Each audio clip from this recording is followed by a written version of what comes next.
is a book that I think ought to be in every home library.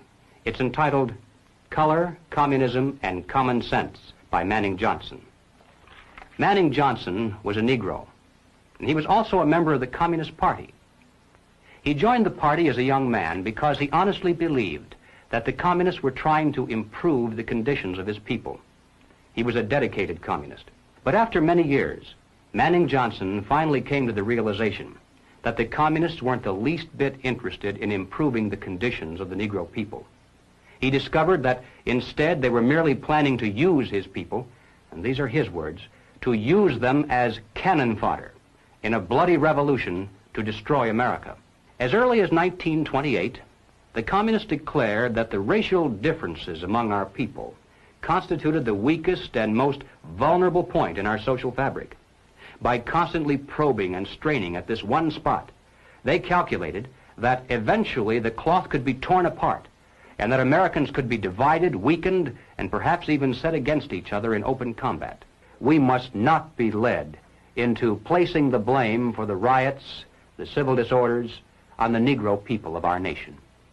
Even those few who are promoting hatred and violence in the black communities are not themselves the cause. They're merely being used by forces far bigger than they are to promote the violent phase of the revolution in America. Hoping to avoid further violence and bloodshed, the public is to be pressured into accepting measures that will move the country gradually and legally toward communism, but without calling it that.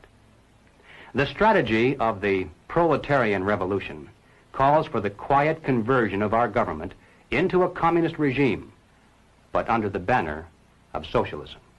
The new program of the Communist Party on this subject has this to say.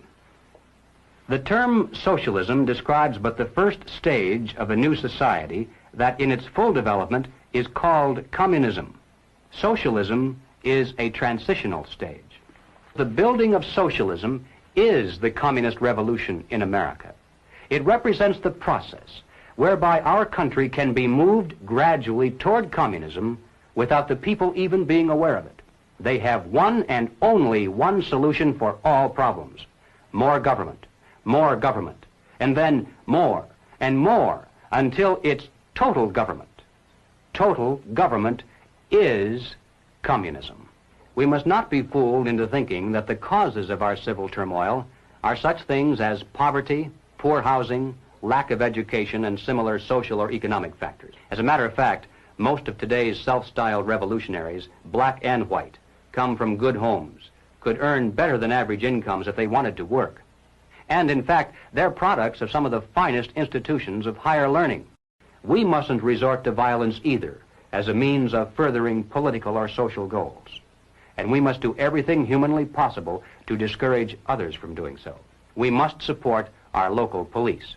Nothing can be quite so damaging to police morale and efficiency as converting every arrest into a trial of the policeman instead of the criminal. Now, in passing, ladies and gentlemen, you may have wondered why the Communist Party has been a staunch supporter of the drive to place a black studies curriculum into our high schools and colleges.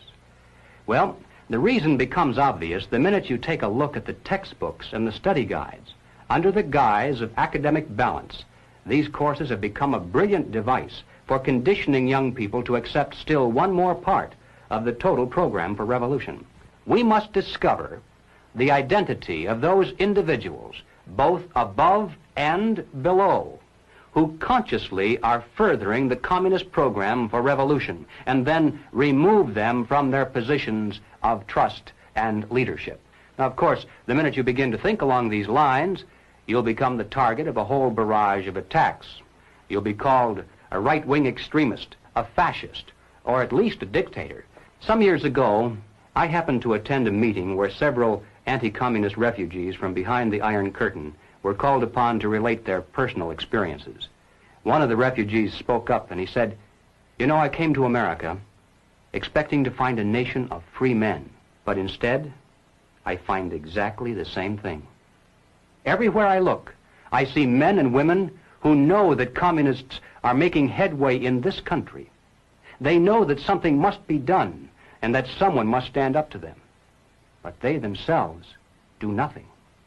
They remain silent because they're afraid that if they speak out or take a stand publicly, it'll be bad for business. They may lose a client. They may even lose their jobs.